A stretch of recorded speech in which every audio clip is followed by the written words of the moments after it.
This is the 1993 Class 2A State Baseball Championship from Elstrom Stadium in Geneva, Illinois. I'm Mike Goldberg along with Mike McDonald. We have played 4 complete, and the score, the York Dukes 3 and the Redskins of Morris 2. Sean Bennis, the leadoff man, to lead things off here. In the top of 5, count 2-0. Kelly Dransfeld had trouble early. Basically, the first 1, 2, 3, 4, 5 guys he faced, Mike. Since then, he has really pitched a heck of a ball game.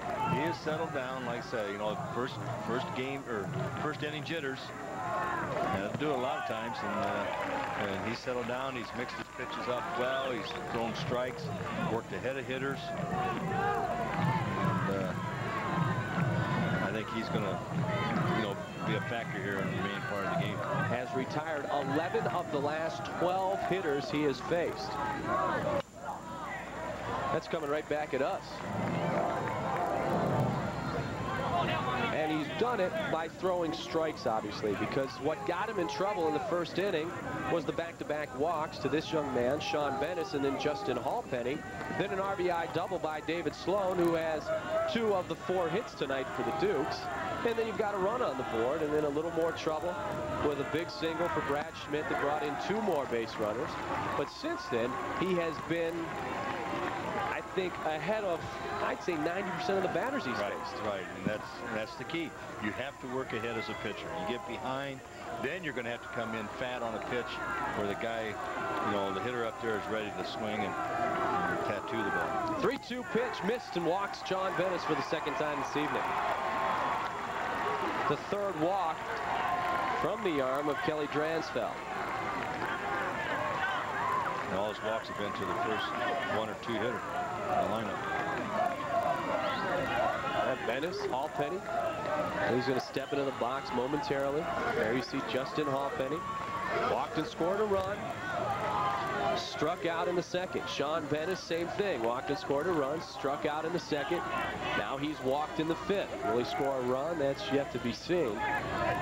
Nobody out. The leadoff man was Bennis, and they check back towards first base.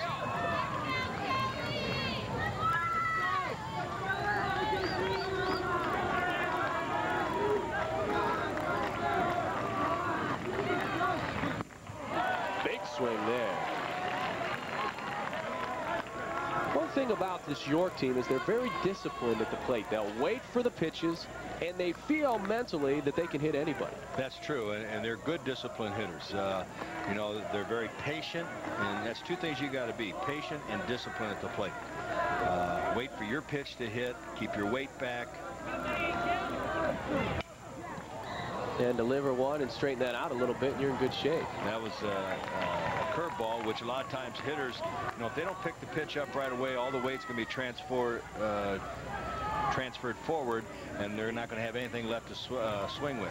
He kept his weight back, he waited, he adjusted on the ball, and then tried to go with the pitch to the opposite field.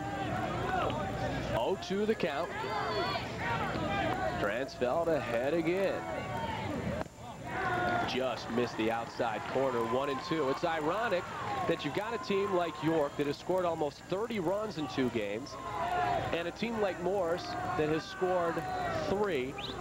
But if you look at the season batting averages, Elmhurst York 285 as a team. Morris 365. So statistics mean a lot of things, and a lot of times nothing, huh?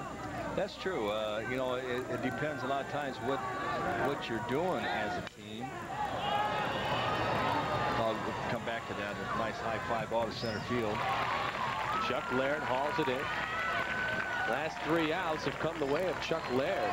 Pop-up from Jim Stamper, Tom Triplett, and now Justin Hallpenny. You were talking about it. Depends on what you're doing as a team with those stats. Well, a lot of times teams will do things and they'll try things throughout the season, sacrifice bunt, the bunting game a little bit. And sometimes it works, sometimes it doesn't. Or you're hitting the ball. If you have a runner at second base, you try to hit the ball to the right side on the ground so you can advance the runner to third base. All those things, and it doesn't show up in your statistics. David Sloan had an RBI double in the first, had a shot for a single in the third. He's 2 for 2 on the night with an RBI. Takes the first pitch, a strike. Off-speed delivery from Kelly Dransfeld. One away here, top of 5. Sean Bennis, your base runner. He's at first. Dransfeld, the pitch out. And nobody's moving anywhere.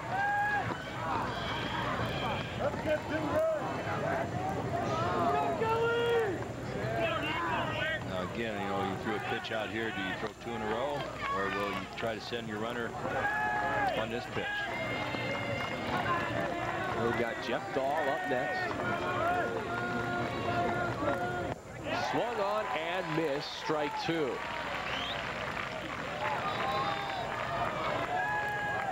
The heart of the order for the Dukes.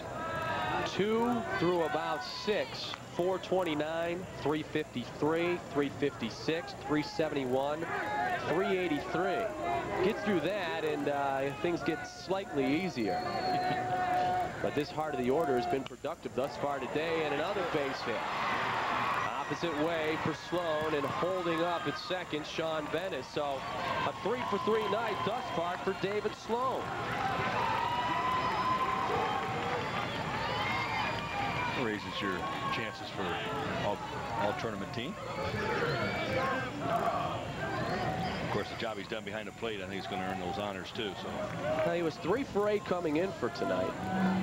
The intensity and the way that his coach talks about him is something that I think the media pays attention to too, because they know very well that the coach has talked about his leadership, and that should definitely get him a nod. And tonight's performance definitely a strong one. And throughout the regionals and sectionals, 3 home runs. Not hard to sell us on this, huh? No, and he's done well, you know, throwing runners out in the tournament. So he's done a fine job. All that after recovering from 7 stitches in the cheek. Jeff Dahl. But the first pitch is strike. Delivery. Just missed outside. 1-1.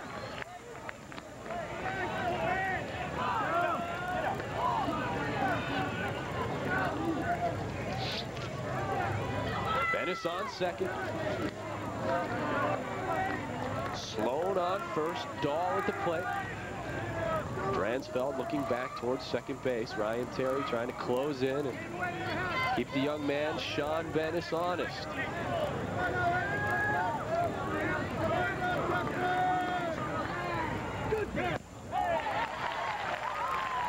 He can wheel at the fastball. As you mentioned, the fastball doesn't have a lot of movement on it, though, for Kelly Dransfeld.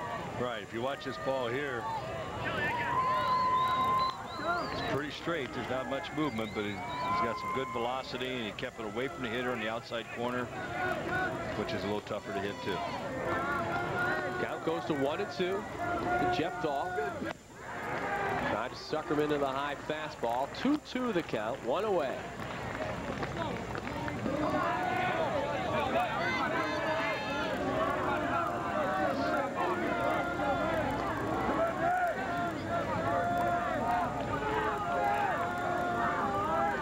The 2-2. Swung on. Should find the gap, and it does. Rounding third. Heading for home, Sean Bennis. And it's 4-2.